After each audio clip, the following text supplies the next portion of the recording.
الحمد لله وكفى وسلام على عباده الذين اصطفى أما بعد فأعوذ بالله من الشيطان الرجيم بسم الله الرحمن الرحيم ألا بذكر الله تطمئن القلوب صدق الله مولانا العظيم وقال رسول الله صلى الله تعالى عليه وسلم اللهم إني أسألك حبك وحب من يحبك والعمل الذي يبلغني حبك وقال رسول الله صلى الله تعالى عليه وسلم اللهم إني أسألك رضاك والجنة أو كما قال رسول الله صلى الله تعالى عليه وسلم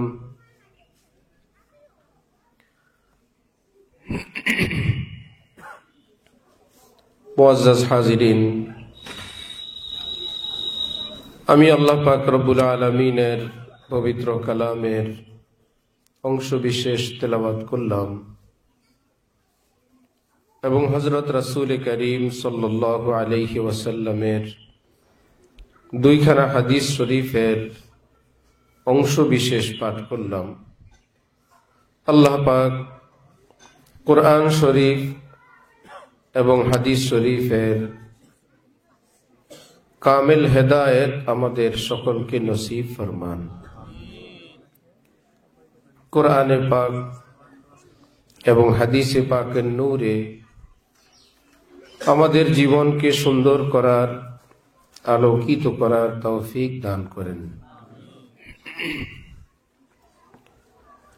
আলহামদুলিল্লাহ, আল্লাহ পাকের মেহেরবানিতে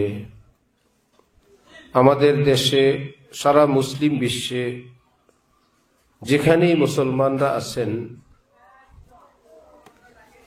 মুসলমানদের মধ্যে আমল করার, মাদ্রাসা মসজিদ করার, হজ উমরা করার, দান সদকা করার আবেগ আগ্রহ হযরত উলামায়ে কেরামের বরকতে সেটা সকলের মধ্যে বিদ্যমান অনেকটাই আছে। হযরত মহিউসুন্নাহ মাওলানা শাহ আবরারুল হক সাহেব রহমতুল্লাহি আলাইহি, যিনি হাকিমুল উম্মত মুজাদ্দিদুল মিল্লাত মাওলানা আশরাফ আলী থানভী নব্বরাল্লাহু মারকাদাহুর সর্বশেষ খলিফা ছিলেন, ভারতের বড় বুজুর্গ ছিলেন, বাংলাদেশের সকল হক্কানি উলামায়ে কেরাম ভীষণ শ্রদ্ধা করতেন। ওনার নসিহত শোনার জন্য দূর দূর থেকে মানুষ ওনার দরবারে, উনি যেখানে বসতেন সেখানে যাতায়াত করতেন। হযরত শাহ আবরারুল হক সাহেব, হযরত শাহ আবরারুল হক সাহেব রহমতুল্লাহি আলাইহি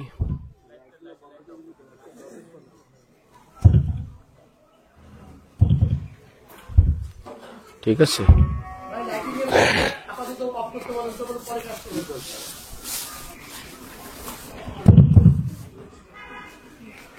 হযরত শাহ আবরারুল হক সাহেব রহমতুল্লাহি আলাইহি উনি বলতেন,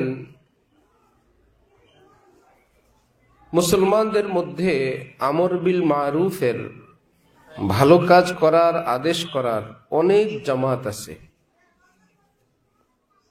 ওয়াজে আলোচনা হয়, নসিহতে হয়, দাওয়াত ও তাবলীগে হয়, ফাজাইলে আমালের তালিম হয়,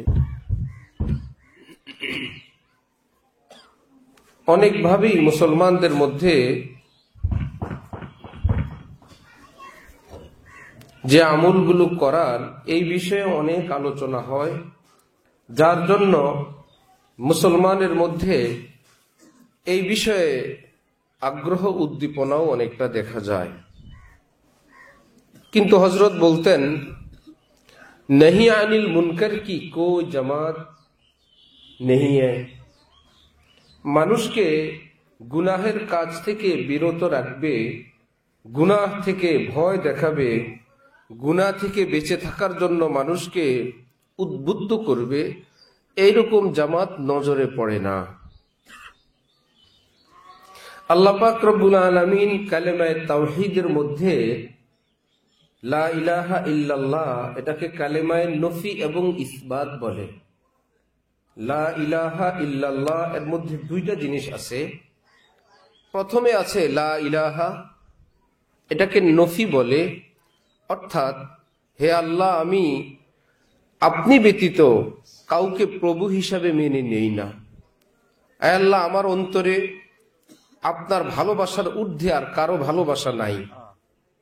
আল্লাহ, আমি কাউকেই চাই না। বুজুর্গানে দিন সেটাকে বলতেন লা মাকসুদা, লা মাহবুবা, লা মা'বুদা। আল্লাহ, আমার কোনো মাহবুব নাই, আমার কোনো মাশুক নাই, আমার কেউ নাই। অর্থাৎ কেউ থাকা না থাকার বিষয়টা আগে আল্লাহ পাককে কনফার্ম করতে হয়। তোমার এখানে কেউ আছে কিনা, হারাম জগতের সঙ্গে তোমার সম্পর্ক আছে কিনা, গুনাহের সঙ্গে তোমার লেশ মাত্রা আছে কিনা। বান্দা যখন বলে লা ইলাহা, না আমি সব কিছু থেকে বিচ্ছিন্ন হয়ে আসছি। হযরত আব্দুল্লাহ বিন সালাম রাদিয়াল্লাহু তাআলা আন ইহুদি আলেম ছিলেন। যখন তিনি ইসলাম গ্রহণ করলেন, তো কোনো বিষয়ে কখনো তিনি তাওরাত কিতাব পড়তে চাইলেন। আরেকবার হযরত উমর রাদিয়াল্লাহু তাআলা আনহু তাওরাত পড়তে চাইলেন। পড়তেছেন, রাসূল সাল্লাল্লাহু আলাইহি ওয়াসাল্লাম পাশেই উপস্থিত, হযরত আবু বকর সিদ্দিকও আছেন।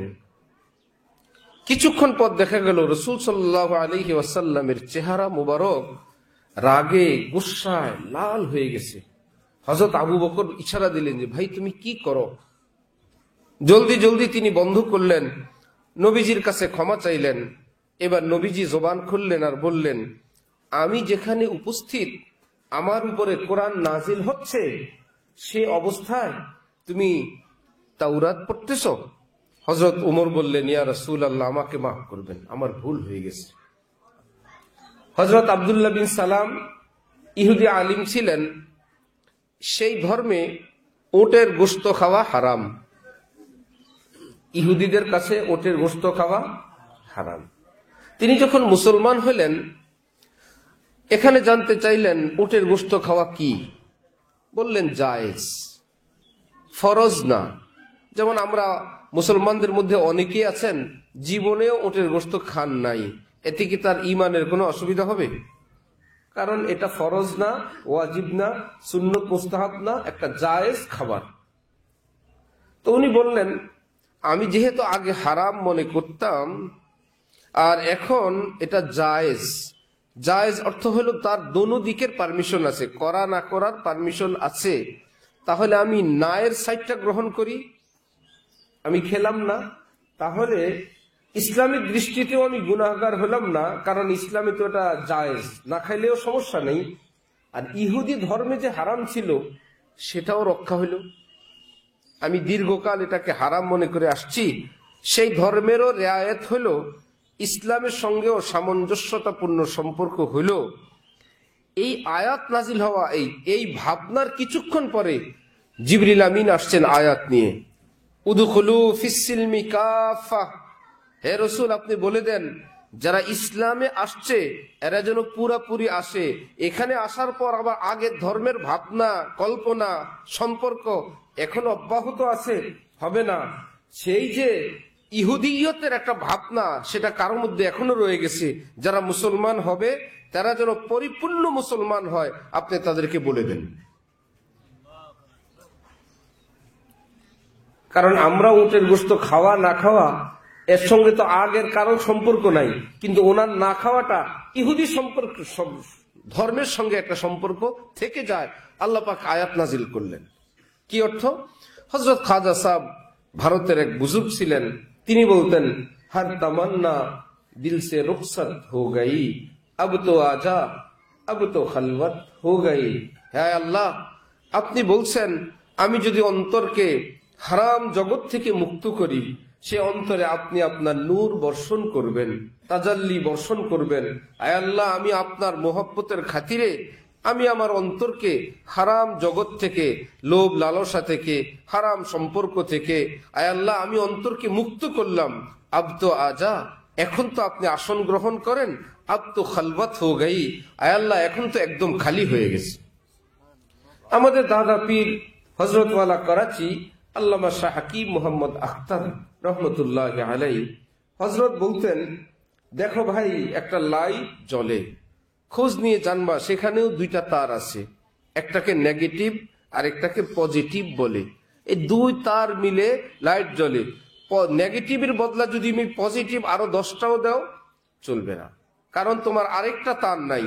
তার যদি দুইটা হয়, দুইটা মিলে যেরকম লাইট জ্বলে, কালেমায়ে তাওহীদের মধ্যেও আল্লাহ পাক আমাদেরকে নেগেটিভ এবং পজিটিভ দুই ধরনের কথা শিখাইছেন। শুধু বন্দিগি করবা আর পাশাপাশি অন্য কেউ থাকবে না, আগে এটা নিশ্চিত করতে হবে যে হারাম জগতের সঙ্গে তোমার সম্পর্ক আছে কিনা।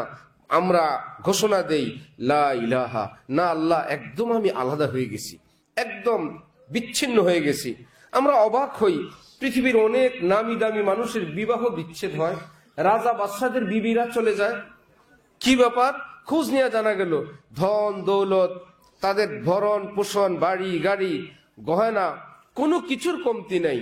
সম্পর্ক বিচ্ছেদের পিছনে একটাই কারণ, ওই নারী যখন জানতে পারে যে আমার স্বামী ভিন নারীর প্রতি আকৃষ্ট, এইটুকুন জানার পর সে আর রাজ্য রাজত্ব দেখে না, রাজপ্রাসাদ দেখে না, বাড়ি গাড়ি দেখে না, এই পৃথিবী খ্যাতি দেখে না। সে বলে আমি আর ঘর করব না। ছোটদেরকে থামাইতে হবে। ছোট হুজুরা, তোমরা এইদিকে তাকাও, তোমার তো দরকার নাই এই বয়ান, তোমাদের কষ্ট করে একটু বসো মুজাহাদা করে। আল্লাহ, তো বড় বড় ফ্যামিলির ঘর ভেঙে যায়। কি ব্যাপার? স্ত্রী যখন জানতে পারেন যে আমার স্বামী ভিন নারীর প্রতি আকৃষ্ট, কারোর সঙ্গে এরকম সম্পর্ক আছে, সে থাকে না। স্ত্রী তো ওই স্বামীর কেউ না, একটা কবুলের মাধ্যমে তিনি এই ঘরে আসছেন। ওই স্বামীর রক্ত তার না, দেহ তার না, জীবন যৌবনও তার না, এত সুন্দর বডিটাও তার না। শুধু উপযুক্ত বয়সের পর আল্লাহ পাকের রীতি অনুযায়ী কবুলের মাধ্যমে তার স্ত্রী হয়েছে। সে কোনো প্রকার শিরিক পছন্দ করে না, অংশীদারিত্ব পছন্দ করে না। সেই মহান আল্লাহ যিনি আমাকে আপনাকে সৃষ্টি করলেন, এত সুন্দর দেহ দিলেন, সবকিছু দিয়ে নিজে আবার রুহের জগতে আমাদেরকে দেখায় বললেন, আলাস্তু বিরব্বিকুম, আমি কি তোমাদের রব লাগি না? আমি কি তোমাদের রব না? আবার আমাদেরকেই তিনি তৌফিক দিয়েছেন। সবার আগে হযরত হাকিমুল উম্মত থানভী নব্বরাল্লাহু মারকাদাহু লিখছেন, সব রূহ ছিল, নবী রাসূলের রূহ ছিল, সবার আগে রাসূলুল্লাহ সাল্লাল্লাহু আলাইহি ওয়াসাল্লাম ইমামতি করছেন। বালা বলে নবীজি আওয়াজ দিছেন, নবীজির আওয়াজের পর পর সমস্ত রূহেরা বালা বলে উঠছে। সুবহানাল্লাহ। সেখানে আমরা বালা বলার আগে নবীজি বালা বলছেন, বালার ইমামতিও নবীজি করছেন। পৃথিবীর সব রূহগুলো বলছে বালা, আপনাকে ভালোবাসবো না তো কি কি কাকে ভালোবাসবো? এবার আল্লাহ পাক রব্বুল আলামিন বলেন, তো এই রূহ আমাকে ভালোবাসবে কি দিয়ে? কিছুই তো নাই, হাত নাই, পা নাই, ঠোঁট নাই, চোখ নাই, ভালোবাসার জন্য তো কিছু লাগবে। আল্লাহ পাক আল্লাহর প্রেম মোহাব্বত ভালোবাসার উপযোগী করে আমাদেরকে তিনি সৃষ্টি করলেন। চলো, তারা আমাকে ওয়াদা করছে আমাকে ভালোবাসবে, তো ভালোবাসতে তো কিছু লাগবে। এই জন্যই তো দেখেন আল্লাহ পাক কোরআনে পাকে বলেন, ওয়াফি আনফুসিকুম আফালা তুবসিরুন, তুমি তোমার দেহটার দিকেই দেখো না, তোমার নিজের অস্তিত্বের দিকেই তাকাও, দেখবা আমি আল্লাহ তোমাকে আমার জন্যই সৃষ্টি করছি। তুমি তোমার বডির দিকে তাকাইলে দেখবা এত বিশাল উঁচু লম্বা একটা বডি। আজকে আমরা ছোট, আগের যুগের মানুষরা কি এই সাইজের? তারা তো 60-70 গজের হইতেন, এক একজন 50 গজ 40 গজ, এত উঁচু। কি যে যত উঁচুই হোক, রুকু দিলে রুকুর উপযুক্ত, সেজদা দিলে সেজদার উপযুক্ত, বডি হাতটা সামনের দিকে মুনাজাত করার জন্য উপযুক্ত, কিন্তু ডাইনে রুকুর মতো কায় খাওয়া যায় না, বামেও কায়ত হওয়া যায় না, পিছনে তো প্রশ্নে আসে না। সামনের দিকে রুকু করব, হ্যাঁ আমার বডিটা মনে হয় রুকুর জন্য উপযোগী, সেজদা করব সেজদার উপযোগী, হাত বলি পা বলি, পাটে পাটে পাটে পাটে আল্লাহ এমন ভাবে দিলেন। আবার আত্তাহিয়াতু পড়বো, একদম উপযোগী। কি ব্যাপার, বিপরীত দিকে হাড্ডি আটকে যায়, শক্ত হয়ে যায়। আল্লাহ পাক বলেন ওয়াফি আনফুসিকুম আফালা তুবসিরুন, তুমি তোমার দেহটার দিকে দেখো না? এই দেহের দিকে তাকাইলেই বুঝবে আমি তোমাকে সেজদা করার জন্য সৃষ্টি করলাম, আমার জন্য সৃষ্টি করলাম। এই জন্য যে আল্লাহ আমাদেরকে সবকিছু দিয়ে সৃষ্টি করলেন, দুইটা ঠোঁট দিলেন। আল্লাহ পাক কি বলেন, হযরত ওয়ালা করাচি বলেন যে আল্লাহ তো জিহ্বা দিয়েও বলা যায়, কিন্তু মুহাম্মদ তো ঠোঁট দুইটা ছাড়া বলা যায় না। ঠোঁট ছাড়া আল্লাহ বলা যায়, আল্লাহ মুখের ভিতরে, আর জিহ্বা দিয়ে কি বলা যায়? আল্লাহ। ঠোঁট দুইটা ছাড়া মুহাম্মাদুর রাসূলুল্লাহ বলা যায় না। উফো, রব্বুল আলামিন সেটাও দিলেন, হাজারো কাজের জন্য দিলেন। উফো, নাম कैसा है प्यारा মুহাম্মদ জিনকে সদকে মে ঈমান है জান মে।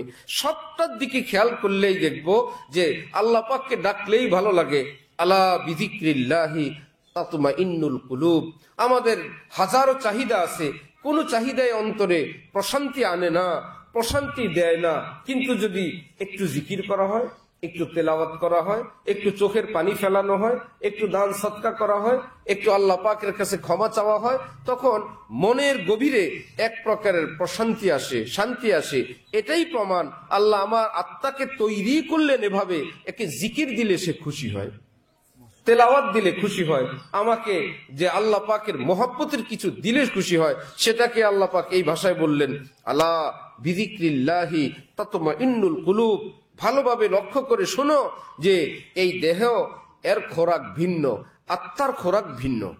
দেহের খোরাক এই পৃথিবীতেই সৃষ্টি হয়, খাবার দাবার যত আইটেম এটা এই দুনিয়ার উৎপাদিত ফসল। কারণ এই আগুন, পানি, মাটি, বাতাস এগুলো দুনিয়ারই একটা আইটেম, যেটা দিয়ে আমার দেহ তৈরি। দেহ যেহেতু দুনিয়ার আইটেম দিয়ে তৈরি, দেহের খাবার এবং চিকিৎসাও দুনিয়ার আইটেম। মাছ, তরকারি, ভাত সবকিছুই দুনিয়ার। রূহ তো দুনিয়ার না। কি ইয়াসআলুনাকা আনির রূহ কুলির রূহু মিন আমরি রাব্বি। আপনারা আপনার নিকট হে রাসূল তারা রূহ সম্পর্কে প্রশ্ন করে, আপনি এদেরকে বলে দেন রূহ আমি আল্লাহর স্পেশাল ব্যাপার, আসমান থেকে আসে। রূহ তো জমিনের না, এবার রূহ আসমান থেকে আসে। যে আসমান থেকে আসে সে দুনিয়ার খাবার গ্রহণ করে না। আমি এই এলাকারটা খাই না, আমি এই এলাকার কোনো কিছু পছন্দ করি না। তাহলে আমার আপনার ভিতর যেমন দেহ আছে তেমন রূহ আছে।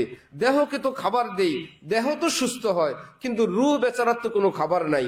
সে কি খায়? আল্লাহ পাক বলেন বিজিক্রিল্লাহ, কালেমা পড়ো, লা ইলাহা ইল্লাল্লাহ বলো, তেলাওয়াত করো, বন্দিগি করো। এটা হলো রূহের খাবার। বিজিক্রিল্লাহি তাতমাইন্নুল কুলুব, তোমাদের অন্তরে প্রশান্তি আসবে।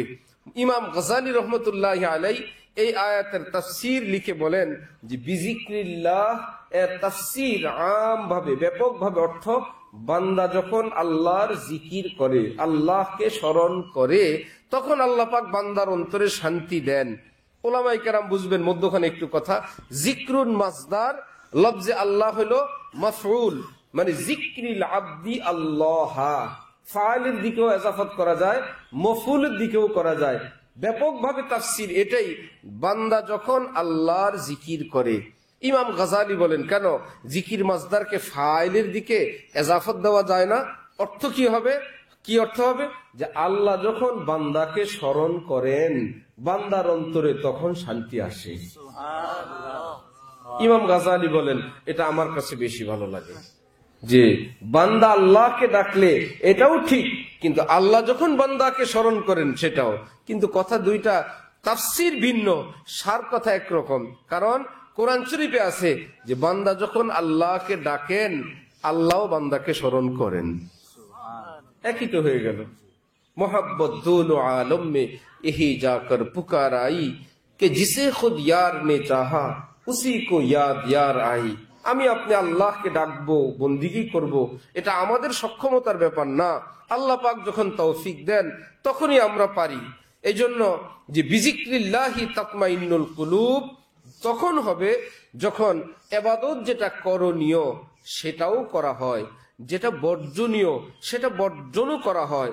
হযরত ওয়ালা করাচি এটা কি বললেন যে লাইট নেগেটিভ পজিটিভ দুই তার একত্রিত হইলে যেমন লাইট প্রজ্বলিত হয়, জ্বলে উঠে, ঠিক মুমিনের জীবনে যখন যে আমলগুলো করার, বিশেষ করে ফরজ, ওয়াজিব, সুন্নতে মুআক্কাদা, এগুলা করার পাশাপাশি গুনাহ থেকেও বেঁচে থাকে, সেটা হলো নেগেটিভ। আর পজিটিভ করণীয় গুলো, নেগেটিভ বর্জনীয় গুলো যখন বান্দা দুইটা করে, হযরত ওয়ালা করাচি বলেন, তখন দুনিয়ার লাইট যেরকম দুই তারে জ্বলে উঠে, এই দুই আমলে ঈমানের লাইটও জ্বলে ওঠে। তখন সেই বেচারা বলতে থাকেন, ये कौन आया कि धीमी पड़ गई लो शम्अ महफिल की पतंगों के आवाज उन्ने लगी चिंगारियां दिल की उफ़ो। এতদিনও আমার ঈমান ছিল, আজকে ঈমানের ঘরে অন্তর জগতে কেউ মনে হয় আসন গ্রহণ করছেন। কে আসলেন তিনি অন্তরে, যিনি যার আগমনে চাঁদ সূর্য আমার কাছে অন্ধকার অন্ধকার মনে হয়, রাজ্য রাজত্ব আমার কাছে ছোট ছোট মনে হয়। বিষয় কি, চাঁদ সূর্যের বানানেওয়ালা আল্লাহ যখন কারো অন্তরে আসেন, চাঁদ তার কাছে বড় লাগে না, তখন ছোট ছোট লাগে। যারা বিদেশে যান, এই দেশ থেকে ভালোই দেখে যান এই দেশকে, যখন মদিনা মুনাওয়ারায় থেকে আসেন কিছুদিন থাকার পর, ঢাকা এয়ারপোর্টে নামার পর, নিজ শহরে রংপুরে আসার পর, যেই রংপুরকে আগে বিশাল মনে হইতো, মদিনা দেখে আসার পর রংপুরকে আর বিশাল লাগে না, মনে হয় যেন গ্রামের বাজার বাজার লাগে। কেন? এত বড় কিছু দেখে আসছে। কিন্তু মদিনা দেখার আগে মনে হইতো এটাই জগৎ, এটাই বিশাল। ঠিক আমরা যে যেখানে যেই পদ পদবী সম্মান নিয়ে আছি, মনে হয় এটাই বিশাল। সেখান থেকে যদি আল্লাহ পাক আল্লাহ বন্ধুত্ব দান করেন, ভিলায়াতে খাসা দান করেন, আল্লাহ পাক নূর তাজাল্লি আল্লাহ পাক দান করেন, তখন সেই বলবে, ওফো, রাজ্য রাজত্ব, এই পৃথিবীর সবকিছু আমার কাছে তুচ্ছ মনে হয়। বড় পীর আব্দুল কাদের জিলানী রহমতুল্লাহ আলাইকে সঞ্জরের বাদশাহ, যে তিনি খবর পাঠাইলেন দূতের মাধ্যমে যে আমি আমার নিমরোজ রাজ্যটা আফগানে, যে আমি আপনাদের জন্য লিখে দিতে চাই, বিশাল রাজ্যটা আপনাকে আমি লিখে দেব, আপনি আপনার মুরিদিন এবং ভক্তবিন্দুর পিছনে খরচ করবেন, তাদেরকে নিয়ে থাকবেন। বড় পীর আব্দুল কাদের জিলানী তখন সেই সঞ্জরের বাদশার নিকট পাল্টা চিঠির জবাব দিলেন এই লিখে, চু চত্রে সঞ্জরি রুখে বাক্তাম সিয়াবাদ गर्दी लगर बूद हवा से मुल्के संजरम जागा की याफ्तम खबर अज मुल्क नीम शब मन मुल्क नीम रोज बैग जाओ नमी खरम। हे बादशाह শুনো, আমি ঘোষণা দিচ্ছি, এই তোমার রাজ্য রাজত্বের প্রতি, এই নিমরোজ রাজ্যের প্রতি আমার অন্তরে যদি বিন্দু মাত্র লোভ, লালসা, লিপ্সা থেকে থাকে, আমি ঘোষণা দিচ্ছি আমার চেহারা যেন কালো ছাতার মতো কালো কুৎসিত হয়ে যায়। এক বিন্দু লিপ্সা যদি মনে থাকে, হয়তো প্রশ্ন করবা, এত বড় রাজ্য রাজত্বের প্রতি আমার লোভ কেন নাই? এটা তো হালাল ছিল, জায়েজ ছিল, আমার কোনো আকর্ষণ কেন নাই? সেটার জবাব তিনি দিলেন, জাগা কে ইয়াফতাম খবর আজ মুলকে নিম সব, যেদিন থেকে গভীর রজনীতে আল্লাহকে ডাকার রাজত্ব আল্লাহ দান করলেন। কোন রাজত্বের কথা? যেদিন থেকে গভীর রজনীতে প্রিয় আল্লাহকে ডাকার রাজত্ব আল্লাহ পাক দান করলেন, সেদিন দেখলাম অরিজিনাল রাজত্ব কাকে বলে। সেই রাজত্বের সামনে সেদিন থেকে আমি তোমার এই রাজ্যকে একটা জবের দানার বিনিময়ে খরিদ করার জন্য অপ্রস্তুত হয়ে গেলাম। দেখলাম এইটুকুন পয়সা দিয়ে খরিদ করলেও লোকসান হবে, এত দাম দিয়ে খরিদ করার জন্য আমি রাজি নাই। এর চাইতে দামি জিনিস আমার কাছে আল্লাহর জিকির, আল্লাহর ইয়াদ, আল্লাহর স্মরণ। আমি যেটা শুরুতে বলতে চাচ্ছি, শুরু থেকেই সেই কথাটা হলো যে সারা পৃথিবীতে মুসলমানদের মধ্যে যার জানা মতো কিছু আমল করার আগ্রহ আছে, খরচ করার আগ্রহ আছে, মসজিদ মাদ্রাসা করার আগ্রহ আছে, এশরাক আউয়াবিন পড়ার আগ্রহ আছে, সবই মুবারক, সবই সুন্দর। কিন্তু আমরা যদি এর পাশাপাশি সকলের মধ্যে, ভাই মুসলমানরা সবাই এক কাজ করবে এটা সম্ভব না, সবাই বুখারী পড়াবেন হবে না, সবাই কোরআন পড়াবেন হবে না, সব ইমাম সাহেব আর মুয়াজ্জিন সাহেব হবে না, কিন্তু এইটা হবে সব মুসলমান, লা তামুতুন্না ইল্লা ওয়া আনতুম মুসলিমুন। আল্লাহ পাক বলেন নাই মুহাদ্দিস না হয়ে মরবা না, মুহতামিম না হয়ে মরবা না, বক্তা এবং হুজুর পীর না হয়ে মরবা না, কিন্তু এটা বলছেন মুসলমান না হয়ে আসবা না। হাকিমুল উম্মত থানবী তাফসীরে বয়ানুল কোরআনে তরজমা লিখছেন, লা তামুতুন্না ইল্লা ওয়া আনতুম মুসলিমুন, জান না দে না, জীবন দিবা না মুসলমান না হইয়া, যে আমি আগে মুসলমান হয়ে নেই তারপরে জান দিব। जो तुझ बिन न जीने को कहते थे हम, सो उसी आहद को हम वफा कर चले। এক বুজুর্গের জন্য আজরাইল আসছেন, এসে বললেন আপনার একটু টাইম বাকি আছে, কোন আমল যদি থাকে আপনি আমলটা করেন। আরে আজরাইল নেও তো, আমি কবে থেকে আল্লাহর কাছে যাওয়ার জন্য বসে আছি, তুমি আবার এখানে আমাকে টাইমের অফার দাও। টাইম লাগবে না, আমি এখনই প্রস্তুত। আজরাইল বললেন আগে তো নেওয়া যাবে না, টাইম আছে, আপনি চাইলে কিছু করেন। তো তিনি বললেন টাইম যদি থাকে আমি উজু করে আসি, নামাজে দাঁড়াই, আল্লাহু আকবার বলে যখন সেজদায় থাকবো ওই সময় নিয়ে যাবো। টাইম যদি হাতেই থাকে তো আমি তো সেজদার মাধ্যমে আল্লাহর কাছে যেতে চাই। এক বুজুর্গ বললেন যে তুঝ বিন ন জিনে কো कहते थे हम, सो उसी आहद को हम वफा कर चले। ওফো বলছিল যে হে আল্লাহ আমি জীবন যতদিন বেঁচে থাকবো আপনাকে নিয়েই বেঁচে থাকবো। আয় আল্লাহ জীবন যখন দিব আপনার কদমে সেজদা করেই জীবন দিব, আপনাকে খুশি করেই যাব, সেই ওয়াদা পূরণ করেই গেলেন তিনি। তা আমরা যদি আমাদের জীবনের আমলের পাশাপাশি একটা সবক সকলেই মুখস্থ করি যে আমার আল্লাহ পাকের খুশি অর্জন করা দরকার। আল্লাহ পাকের খুশি অর্জন করা কি ভাই দরকার। কোরআন শরীফে রব্বুল আলামিন বলেন ওয়ারিজওয়ানুম মিনাল্লাহি আকবার, আমার সামান্য একটু সন্তুষ্টি। সামান্য আসছে কোত্থেকে? ওলামা হযরতরা বুঝেন রিজওয়ানুন তানবিন লিতাকলিল, সামান্য একটু। আল্লাহ পাক বলেন আমার সন্তুষ্টি পুরাটা তো না, সামান্য একটু খুশির দাম আসমান জমিন আরশ মুআল্লা কাবা থেকেও অনেক বড়। এই জন্য রাসূলুল্লাহ সাল্লাল্লাহু আলাইহি ওয়াসাল্লাম আল্লাহ পাকের কাছে আল্লাহর খুশি এবং আল্লাহর জান্নাত দুইটাই চাইলেন, কিন্তু বললেন কি আল্লাহুম্মা ইন্নী আসআলুকা রিযাকা, আয় আল্লাহ আমি আপনার নিকট আগে আপনার খুশি চাই, আপনার সন্তুষ্টি এটা বড়, এটা আগে আগে চাই। আর আপনি খুশি হইলে তো জান্নাত দিবেনি, কারণ জান্নাত পাবেই তারা যাদের উপর আল্লাহ খুশি হন। এবার বললেন ওয়াল জান্নাহ, আয় আল্লাহ জান্নাতও চাই, কিন্তু জান্নাতের আগে আপনার খুশি চাই, কারণ জান্নাত বাকি, মৃত্যুর পরে জান্নাত হবে। আল্লাহর খুশি কি বাকি না নগদ? নগদ। সেটা দুনিয়াতে হয়। জান্নাতের চেয়ে বড় নেয়ামত আল্লাহ পাকের খুশি, সেটা দুনিয়াতে হাসিল করা সম্ভব। এই জন্য ইবাদত বন্দেগী একটা হলো নিয়ম মাফিক, রুটিন মাফিক, এটা আমরা শিখলাম, আমার মুসলমান আমার আমল করা দরকার। আর একটা হলো ইবাদতের পাশাপাশি এই কথা বলা আয় আল্লাহ আমি আপনার খুশি আপনার মোহাব্বত অর্জন করতে চাই। যখন এইরকম হবে, যেমন নবীজি বলেন আল্লাহুম্মা ইন্নী আসআলুকা হুব্বাক, আয় আল্লাহ আমি আপনার মোহাব্বত চাই। ওয়াহুব্বা মান ইউহিব্বু, আল্লাহ যারা আপনাকে মহব্বত করেন আল্লাহ আমি তাদের মহব্বতও আমার অন্তরে চাই। ওয়াল আমালাল্লাযী ইউবাল্লিগুনি হুব্বাক, যে আমল আমাকে আপনার মহব্বত পর্যন্ত পৌঁছে দিবে আমি সে আমলের তৌফিক চাই। খালি আমল না, আল্লাহ যে আমল আমাকে আপনার মহব্বতের স্তরে নিয়ে যাবে সে আমল চাই। আচ্ছা, সৈয়দ মাহমুদ আলুসি আল বাগদাদি রহমতুল্লাহি আলাইহি তাফসীরের মধ্যে বলেন যে নবীজি এখানে তিনটা জিনিস চাইলেন। কি? আল্লাহ আপনার মোহব্বত চাই, দ্বিতীয় যারা আপনাকে মোহব্বত করেন তাদের মোহব্বত চাই, তৃতীয় ওই আমল চাই যে আমল আমাকে আপনার মোহব্বত পর্যন্ত পৌঁছে দিবে। মাহমুদ আলুসি আল বাগদাদি বলেন তিনের মধ্যে আল্লাহ ওয়ালাদের মোহব্বত মধ্যখানে রাখলেন। এই কথা বুঝানোর জন্য এটা যদি নসিব হয় কোন আল্লাহ ওয়ালা, কোন বড় পীর জিলানী, কোন খাজা মিনুদ্দিন চিশতি, কোন হাকিমুল উম্মত থানবী, কোন হাফিজি, কোন সদরজি, কোন কারি ইব্রাহিম সাহেব, কোন শেখুল ইসলাম মাদানী, কোন কাশ্মীরি হক্কানি কোন আল্লাহ ওয়ালার মোহব্বত যদি নসিব হয় যেটা মধ্যখানে, তো তার আগে আল্লাহর মোহব্বত সেটাও পাবে, তারপরে আমলওয়ালা মোহব্বত আল্লাহ সেটাও দান করে দিবেন। ভারতের মস্ত বড় বুজুর্গ ছিলেন যিনি হাকিমুল উম্মত মাওলানা আশরাফ আলী থানভীরও বুখারী শরীফের এক সনদে ওস্তাদ হযরত মাওলানা ফজলুর রহমান গঞ্জ মুরাদাবাদী, মস্ত বড় বুজুর্গ আলেম।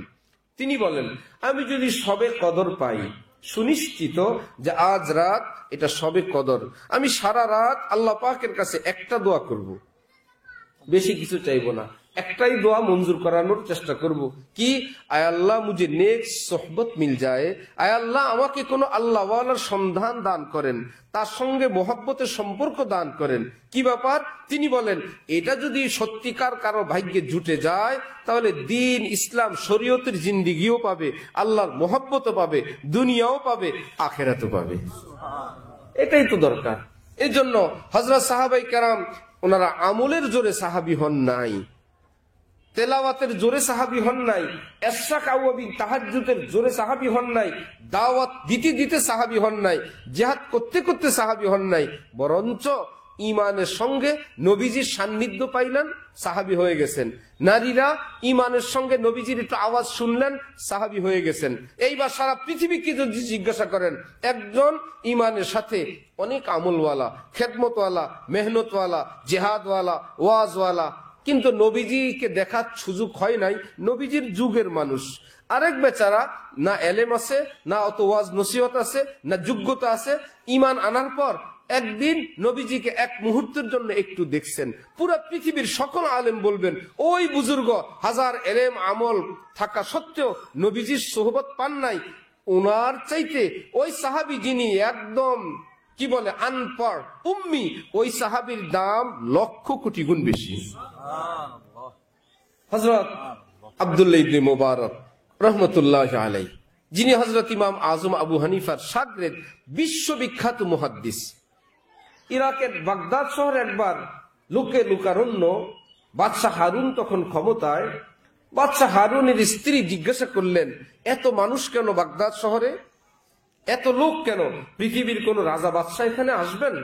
তখন বাদশাহ হারুন বললেন পৃথিবীর রাজা বাদশাহ না, ইমাম আবু হানিফার শিষ্য ইমাম আব্দুল্লাহ ইবনে মুবারক এই শহরে আসবেন।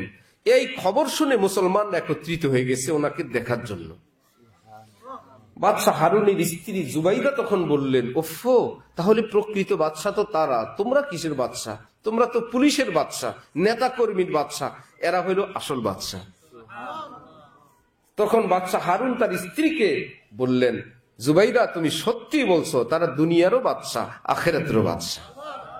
পৃথিবী স্মরণ করে, পৃথিবী ইজ্জত করে যাদেরকে, সে আব্দুল্লাহ ইবনে মুবারক রহমতুল্লাহ আলাইহিকে প্রশ্ন করা হলো যে হযরত উমর ইবনে আব্দুল আজিজ রহমতুল্লাহ আলাইহি একজন আলেম, বুজুর্গ, নেককার, তাহাজ্জুদ গুজার, আল্লাহওয়ালা, ওমরে সানি, দ্বিতীয় ওমর যাকে বলা হয়, ওনার মর্যাদা বেশি না নবীর সাহাবী হযরত মুআবিয়া, ওনার মর্যাদা বেশি? প্রশ্ন করা হলো আব্দুল্লাহ ইবনে মুবারককে। উনি বললেন ভাই উমর ইবনে আব্দুল আজিজ ভালো, বুজুর্গ, সব ঠিক আছে, নবীজির সোহবত তো তার ভাগ্যে নাই। আর হযরত মুআবিয়া নবীজির সোহবতে ধন্য মানুষ। শুনো, এইরকম হাজার হাজার উমর ইবনে আব্দুল আজিজের চেয়ে হযরত মুআবিয়া দাম এত বেশি। যদি তুমি প্রশ্ন করো উমর ইবনে আব্দুল আজিজ দামি না মুআবিয়া দামি, আমি উত্তর দিব হযরত মুআবিয়া আল্লাহর রাস্তায় জিহাদে যাওয়ার পথে যে ঘোড়া ব্যবহার করতেন, ঘোড়ার পায়ের আগাতে যে ধুলাগুলি ঘোড়ার নাকের ময়লার সঙ্গে গিয়ে যুক্ত হইতো, উমর ইবনে আব্দুল আজিজের চেয়ে হযরত মুআবিয়ার ব্যবহৃত ঘোড়ার নাকের ময়লার দাম আরো বেশি। তিনি সাহাবী। কিন্তু এই সাহাবীর পাওয়ারটা আসলো কিসের থেকে? আমলের থেকে না সোহবত থেকে? সোহবত থেকে। আমার ভাইরা, পুরো পৃথিবীতে আজকে এই এক কমতি, সব মুসলমান যে যেখানে আমল, যার সন্ধান পাইছে, যার যেটা ভালো লাগতেছে, খেদমত, মেহনত, আমল সবটা করে, যে আল্লাহওয়ালা কামিলিনের সোহবত থেকে আল্লাহর মোহাব্বত হাসিল করার যে এক প্রেরণা, যেটা আমাদের ওলামায়ে দেওবন্দের ছিল, সকলের মধ্যে ছিল। এমন একজন আকাবির নাই আমাদের দেওবন্দের যে কোনো আল্লাহওয়ালার সঙ্গে সম্পর্ক রাখতেন না, আল্লাহওয়ালার থেকে রুহানি ফয়েজ নিতেন না। আমরা হাফিজি হুজুরের কথা বলি, হযরত শামসুল হক ফরিদপুরীর কথা বলি, এই দুই বুজুর্গ তো আমাদের বাংলাদেশের অনেক প্রসিদ্ধ, আরো অনেকেই ছিলেন। এই দুইজনের কথাই বলি, দেওবন্দের থেকে 18 কিলোমিটার পথ পায়ে হেঁটে প্রত্যেক বৃহস্পতিবারে চলে যেতেন দা কি হযরত থানবীর থানা ভবন। ভাই দেওবন্দে বললেন, দেওবন্দে তো এলেম হাসিল করি, ওস্তাদদের নিকট পড়ি, কিন্তু মানুষ হওয়ার জন্য আমাকে হাকিমুল উম্মত আশরাফ আলী থানবীর দরবার ছাড়া উপায় নেই। ইমামে রব্বানী হযরত রশিদ আহমদ গঙ্গুহি, যাকে বলা হয় নিজের যুগের ইমাম আবু হানিফা, অর্থাৎ উনি যতদিন জীবিত ছিলেন পুরো পৃথিবীতে ইমাম রশিদ আহমদ গঙ্গুহির চেয়ে বড় কোন আলেম এই পৃথিবীতে ছিল না। হযরত রশিদ আহমদ গঙ্গুহির মতন আলেম উনার যুগে পুরো পৃথিবীতে ছিল না। এত বড় আলেম রশিদ আহমদ গঙ্গুহি, উনি যাইতেন হাজী আমদাদুল্লাহ মুহাজির মক্কি রহমতুল্লাহ আলাইহি এর নিকট। সবাই জিজ্ঞাসা করতো, আপ কিউ গয়ে হাজি সাহেব কে পাস? बोलते अरे अगर मसला पूछना है तो हाजी साहब हमसे पूछेंगे। আরে মাসআলা জিজ্ঞেস করতে যদি হয় তাহলে হাজী সাহেব আমার কাছে জিজ্ঞাসা করবেন। আমি মাসালা মাসাইল ভালো জানি, আল্লাহ আমাকে তৌফিক দিয়েছেন, কিন্তু মাসআলা শিখতে, इल्म শিখতে হাজী সাহেবের কাছে যাই নাই। हम हाजी साहब के पास इसलिए गए ताकि हमारी मालूमात मामूलात बन जावे। ভাইরা, কতগুলো इल्म শিখলাম, কিন্তু সেই মোতাবেক আমলও তো করা লাগবে, জীবনের ট্রেনিংও তো দেওয়া লাগবে। এমবিবিএস হওয়ার পরেই তো ডাক্তারি শুরু করে না, ইন্টার্নি করতে হয়, কোন বিজ্ঞ ডাক্তারের পিছনে ঘুরতে হয়। আমি তো কতগুলো বিদ্যা শিখলাম, এই বিদ্যা দিয়ে তো কাজ হবে না, কিন্তু আল্লাহর মোহব্বতওয়ালা জিন্দেগি হাসিল করার জন্য আমার মতো রশিদ আহমদ গঙ্গুহিও হাজী সাহেবের কাছে গেলাম। হযরত ওয়ালা করাচি আমাদের দাদা পীর, বড় আলেম বুজুর্গ, তিনি যখন ঢাকায় আসতেন বাংলাদেশে, বাইতুল মোকাররমের খতিব হযরত মাওলানা উবাইদুল হক জালালাবাদী, শেখুল হাদিস আল্লামা আজিজুল হক, পটিয়ার হযরত হারুন ইসলামাবাদী সহ এত বড় বড় সিনিয়ররা হযরত ওয়ালা করাচির কাছে এসে বসে থাকতেন একটু দোয়া নেওয়ার জন্য। এই আলেম আল্লাহওয়ালারা যদি কাউকে আল্লাহওয়ালা বলেন, আলেম বলেন, তাহলে আমাদেরকে বুঝতে হবে ওনারা কোন স্তরের মানুষ ছিলেন। হযরত ওয়ালা করাচি একবার সফরে ছিলেন, হঠাৎ দেখলেন তেল বহনকারী একটি গাড়ি, সেটা আবার একটা ফিলিং স্টেশনে তেল নেয়ার জন্য অপেক্ষমান। নিজের গাড়িতে তেল আছে, আবার তেল নেয়ার জন্য ফিলিং স্টেশনে সে দাঁড়ায় আছে। ওনার সাথে ছিলেন ওনার শায়েখ মুহিউসুন্নাহ আবরারুল হক সাহেব। আবরারুল হক সাহেব বললেন, দেখলাম ইয়া আখতার, নিজের কাছে এতগুলো তেল, আবার সে অল্প একটু তেল নেয়ার জন্য একটা ফিলিং স্টেশনে দাঁড়ায় আছে, কারণ কি জানো? না হযরত। বললেন, তার তেল পিঠের উপরে আছে, আত্মার ভিতরে নাই। পিঠের তেলে গাড়ি চলবে না, যে তেল তার পিঠে আছে এই তেলে কি গাড়ি চলে? নিচে ছোট্ট একটা টাঙ্কি আছে, সেখানে তেল থাকলে গাড়ি চলবে। বলে এতগুলো তেল সহ সে আবার অল্প একটু তেলের জন্য একটা স্টেশনে দাঁড়ায় আছে, কারণ যদি আত্মায় তেল না থাকে সে অচল হবে, তার এই তেল সহ সে রাস্তায় দাঁড়ায় থাকবে। আর আত্মায় যদি তেল নিতে পারে, এই বিশাল তেলের টাঙ্কি নিয়ে এলাকায় যাবে, একটা অন্ধকার এলাকা আলোকিত করবে।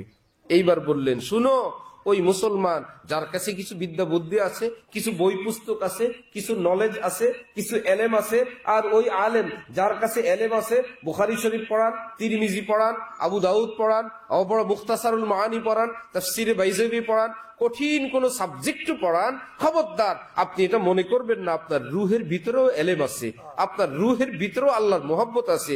এটা হলো আপনি টাঙ্কি তেলের গাড়ির মতন, আপনার কাছে অতগুলো তেল আছে, আপনি এটা বহন করেন, কিন্তু আপনার আত্মার ভিতরে তেল নেওয়ার জন্য ফিলিং স্টেশন কোন ইমাম গাজালি লাগবে, কোন খাজা হাসান বসরি লাগবে, কোন শাহ ওলিউল্লাহ দেহলভী লাগবে, কোন বড় পীর জিলানী লাগবে, কোন খাজা মঈনুদ্দিন চিশতির ফিলিং স্টেশনে গিয়ে যদি আপনি আত্মায় তেল অর্জন করেন তো নিজেও চলতে পারবেন, আর নিজের এলমের বিতরণের ওসিলায় আল্লাহ পাক অন্ধকার জগৎকেও আলোকিত করবে।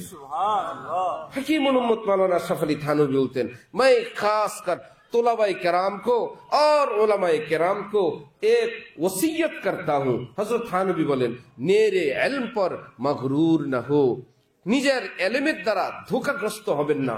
আমার কাছে এলেম আছে, আমি এত বছরের প্রবীণ হুজুর, আমার দ্বারা দিনে এত খেদমত হয়ে গেল। হযরত বলেন, খবরদার এই ধোঁকা খাবেন না। হযরত থানভী বলেন, मेरे इल्म पर मगरूर न हो, নিজেদের এলেম দিয়ে নিজেরা ধোঁকা খাবেন না, क्योंकि उसका कार आमद होना मौकूफ है, আপনার এই এলেমটা কার্যকর হওয়া এটা মৌকুফ কিসের উপরে? আহলুল্লাহ কি খিদমত, सुहबत और उनकी नजर इनायत पर। কোন কামেল আল্লাহ ওয়ালার তার খেদমত, তার সান্নিধ্য, তার বিশেষ নজর, এর উপরে ভিত্তি করে আপনার এই এলেম কাজে লাগবে কি লাগবে না। তারপরে হাকিমুল উম্মত থানবী বলতেন বেএনায়াতে হক খাসানে হক গারমালাক বাসাদ সিয়া হাস্তা সরাক। কোন কামেল আল্লাহ ওয়ালার তাওয়াজ্জু যদি তোমার উপর না থাকে, দোয়া যদি না থাকে, তরবিয়ত যদি না থাকে, তুমি যদি মনে করো ফেরেশতাও হয়ে গেছো, দেখবা কিয়ামতে সব পৃষ্ঠাকে পৃষ্ঠা অন্ধকার হয়ে আছে। মুজাদ্দিদ আল ফেসানি রহমতুল্লাহি আলাইহি এই কথাকে এই ভাষায় বলতেন, কোন মানুষের মধ্যে যদি দুইটা জিনিস থাকে, একটা হলো ইত্তেবায়ে শরীয়ত, শরীয়ত মেনে চলার অভ্যাস, দ্বিতীয় হুব্বে শাইখ, কোন কামেল একজন আল্লাহ ওয়ালার মোহাব্বত, এই দুইটা অনুসরণ করে লোকটা চলে। হযরত মুজাদ্দিদ বলতেন আল ফেসানি যে এই লোক জীবনে যত ভুল বিচ্যুতিও দেখবে নিজের দৃষ্টিতে, এই দুই আমলের বরকতে, সে যেহেতু শরীয়ত মোতাবেক চলতে অভ্যস্ত, কোন এক আল্লাহ ওয়ালার সুহবতে সান্নিধ্যে পরামর্শে চলতে অভ্যস্ত, এই দুইয়ের বরকতে নিজের অন্ধকার গুলোকেও গিয়ে দেখবে সব আলোকিত হয়ে আছে। আর যদি দুইটার একটা না থাকে, শরীয়ত মোতাবেক চলার পরোয়া নাই, অথবা শরীয়ত মোতাবেক চলে কিন্তু কোন আল্লাহ ওয়ালার কাছে যায় না, অথবা আল্লাহ ওয়ালার কাছে যায় শরীয়তের পরোয়া করে না, আর যাগো দুইটা নাই তো কথাই নাই। উনি বলেন যতই দেখবে নিজের বুজুর্গি, আমি এরকম করলাম, আমি সেরকম করলাম, আমি ইসলামে এমন খেদমত করলাম, নিজের আনওয়ার আর আনওয়ার, নূর আর নূর নিজের দৃষ্টিতে দেখবে। মুজাদ্দিদ আল ফেসানি বলেন কিয়ামতে গিয়া দেখবে সব অন্ধকার হয়ে আছে। এই জন্য আল্লাহ ওয়ালাদের সোহবতের বরকতের মধ্যে একদম আমি আপনি যদি নিজেরটা নিজে থার্মোমিটার দিয়ে টেস্ট করতে চাই, সেটা একটা সহজ পদ্ধতি। কোন আল্লাহ ওয়ালার সোহবত সান্নিধ্য প্রাপ্ত, সংস্পর্শ প্রাপ্ত মানুষের জীবনে একটা বরকত হইল নিজের ভুল ত্রুটি সেটা তার নজরে পড়ে। আমি এই আসামি, আমি এই ভুলের মধ্যে আছি, ইত্যাদি ইত্যাদি। যেমন হাজী আমদাদুল্লাহ মুহাজির মক্কি, এত বড় মানুষ, উনি এশার পরে মক্কা শরীফে কাবা ঘরের সামনে দোয়া শুরু করছেন, ফজর পর্যন্ত দোয়া করলেন। হাকিমুল উম্মত থানবী বলেন সুন্নে ওয়ালু কে কলিজে ফাটে যা রহে থে। এত বড় বুজুর্গ এত লম্বা মুনাজাত দিয়ে কি বলেন আল্লাহর নিকট, যারা শুনতেছিল তাদের কলিজা ফাইটে যেতেছিল। কি বলে, আয় আজিম আজমা গুনাহা নে আজিম তু তুয়ানি আফু করদান দার হারিম। আল্লাহ, এমদাদুল্লাহর গুনাহ তো অনেক বড় বড়, বিশাল বিশাল গুনাহ, কিন্তু আল্লাহ আপনার রহমতের সামনে তো এগুলো বড় না, এগুলো তুচ্ছ। আপনি যদি গোপন কামরা এমদাদুল্লাহকে মাফ করে দিতেন, আপনি তো কাউকে জিজ্ঞাসা করা লাগতো না। গারমারা ইবার সত্তারি কুনি তওবা করদাম মনজে হারনা করদানি। আল্লাহ এইবারের জন্য যদি এমদাদুল্লাহকে মাফ করতেন, এমদাদুল্লাহ অঙ্গীকার করতেছে জীবনে আর গুনার কাজ করবে না, এইবারের জন্য মাফ করে দেন। আয় খোদা ই বান্দারা রুসওয়া মাকুন, আয় আল্লাহ এমদাদুল্লাহকে আপনি বেইজ্জত করেন না। গারবাদাম্মান সিররে মান পয়দা মাকুন, আল্লাহ এমদাদুল্লাহর গোপন কথা কাউকে জানতে দিয়েন না। যারা বড় হয়ে যান তারা তাদের দৃষ্টিতে গুনাহগার হয়ে যান, আমার মতন গুনাহগার নাই, আমার মতন নালায়েক নাই। যারা আল্লাহ ওয়ালাদের সোহবতে যায় আর আল্লাহ যাদেরকে বড় বানান, তাদের দৃষ্টিতে তারা হয়ে যান ছোট। আর যে দেখবে আমার কাছে তো আল্লাহর রহমতে কোনো হজরতের কাছে যাই না, এতে কি সমস্যা, তাহাজ্জুদ তো পড়তেছি, দান সদকা তো করি, দিনের এই এই আমল তো করি, যখনই দেখবেন আমার আপনার দৃষ্টিতে আমলগুলো দেখা যায়, বুঝতে হবে এই আমলের পর্দা আমার সামনে সেটিং করলো ইবলিস। উদ্দেশ্য হইল ওই পাশে আমার গুনাহগুলো আছে, আমি যেন আমারটা বুঝতে না পারি, আমার সামনে ইবাদতের পর্দা টানায় দিল, যাতে আমি আমার গুনাহ দেখতে না পারি, তওবাও করতে না পারি, মাপও চাইতে না পারি। আর ইবলিস বলে তোমার বুজুর্গি তোমার কাছে থাক, ওই পাশে কি আছে এটা আমি জানি, যার জীবনে এগুলো থাকে সে আল্লাহর প্রিয় হইতে পারে না, তুমি তোমার আমল নিয়ে চলো। আল্লাহ ওয়ালাদের কাছে যাওয়ার পর আমি কিছু করলাম, এটার পর্দাটা উঠে যায়। উঠে যাওয়ার পর তখন মনে হয় আহা, আমার মতন গুনাহগার তো আর কেউ নেই। এটাকে আমাদের বুজুর্গানি দিন বলেন, সত্যি সত্যি যে কোনো গাছের ডালে যখন ফল ধরে, ফল যত বড় হয় ওই ডালগুলো কি উঁচু হয় না নিচু হয়? যত বড় হয় আরো নিচু হয়, আরো ঝুঁকতে থাকে, একদম মাটির কাছে এসে যায়, কোনোটা ভেঙ্গেই পড়ে যায়, কোনোটাকে নিচের থেকে ঠেক দিতে হয়। তার পাশাপাশি যে ডালে কোনো ফল নাই সে তত উঁচু হয়, তত বড় হয়। হযরত ওয়ালা করাচি আমাদের দাদা পীর বলেন, ঠিক আল্লাহর মোহব্বতের ফল যার জীবনে আসবে, সে পুরুষ হোক, সে নারী হোক, সে ছাত্র হোক, সে উস্তাদ হোক, সত্যি আল্লাহর মোহব্বতের ফল যার ভিতরে আসবে সে তত নুয়ে যাবে, ছোট হয়ে যাবে, বিনীয় হয়ে যাবে। আমি খারাপ, আমি গুনাহগার, তত ছোট হবে। আর যার ফল টল ধরে নাই সে কেবল বলবে, হ্যাঁ আমি কি কম করছি, আমি এসা করছি, আমার দ্বারা এত মানুষ হেদায়েত পাইছে, আমি এত মানুষকে ওয়াজ করি, আমি এতবার হজ করছি, এতবার উমরা করছি, এটাই আলামত। কিছুই হয়নি, কিছুই হয় নাই। যার কাছে নিজের এই হিসাব আছে তার কিছুই হয় নাই। এই জন্য হাজি আমদাদুল্লাহ মুহাজির মক্কি কানতেন, রোতি হ্যাঁ খালক মেরি খারাবি কো দেখকর, রোতা হু मैं कि हाय मेरी चश्म तर नहीं है। আমার উস্তাদরা, আমার মাশায়েখরা আমাকে দেখে কান্না করে, আল্লাহ এই ছেলেটা যদি ইসলাহ হইতো। হাজি সাহেব বলেন যে এই ছেলেটা যদি ইসলাহ হইতো। আমার জন্য মুরব্বীরা তো কান্না করেন, কিন্তু আমি কান্না করি এই জন্য, হায় আমার জন্য যদি আমার একটু কান্না আসতো। আমার জন্য তো আমার কান্না আসে না, আমার মুরব্বীরা তো আমার জন্য কান্দে। এজন্য আমার ভাই, সব কথার মূল কথা যেটা, ইবাদত বন্দেগী আল্লাহ পাক আমাদেরকে মোটা মোটা বুঝার তৌফিক দিছেন। আমরা সবাই জানি নামাজ 5 ওয়াক্ত ফরজ, সবাই জানি হালাল খাওয়া ফরজ, সবাই জানি হারাম খাওয়া জায়েজ নাই, সবাই জানি জোর জুলুম করা অন্যায় কবিরা গুনাহ, সবাই জানি বেপরদা করা কবিরা গুনাহ।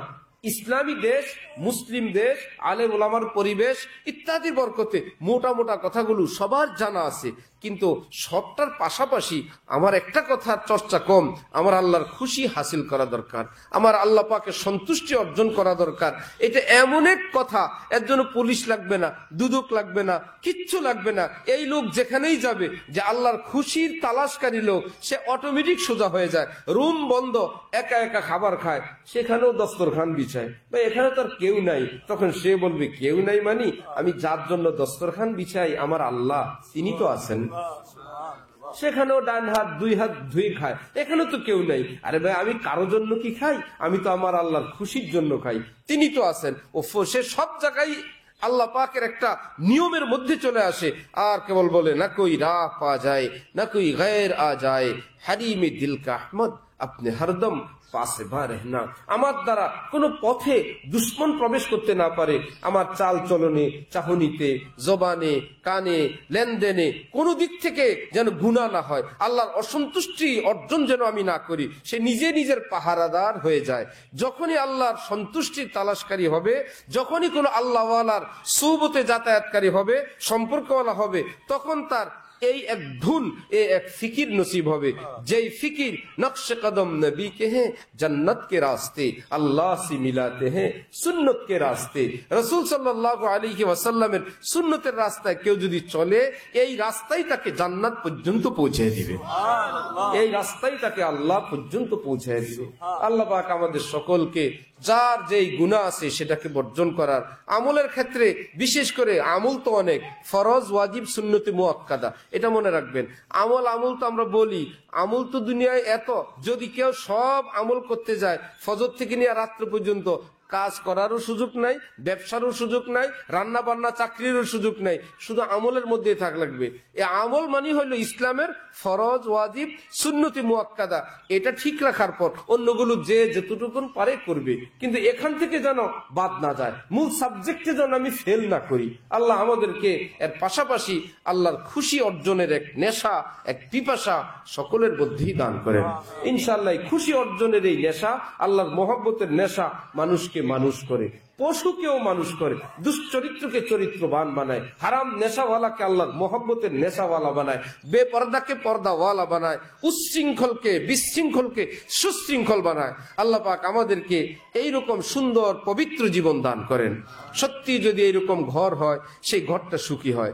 এইরকম কতগুলো ঘর হয় তো সেই সমাজটাও সুখী হয়। এইরকম কতগুলো গ্রাম হয়, সেই এলাকাটা সুন্দর হয়। আর যেই দেশের সব এলাকা এমন হয়, সেই দেশটাও সুন্দর হয়, কারণ সেই দেশের মানুষ তো সব ভালো। আল্লাহ আমাদেরকে আমাদের দেশের উপরে, আমাদের সমাজের উপরে এইরকম কিছু মানুষ দ্বারা আল্লাহ বা খাস রহমত নাজিল ফরমান। ওয়া আখিরু দাওয়ানা আনিল হামদুলিল্লাহি রাব্বিল আলামিন।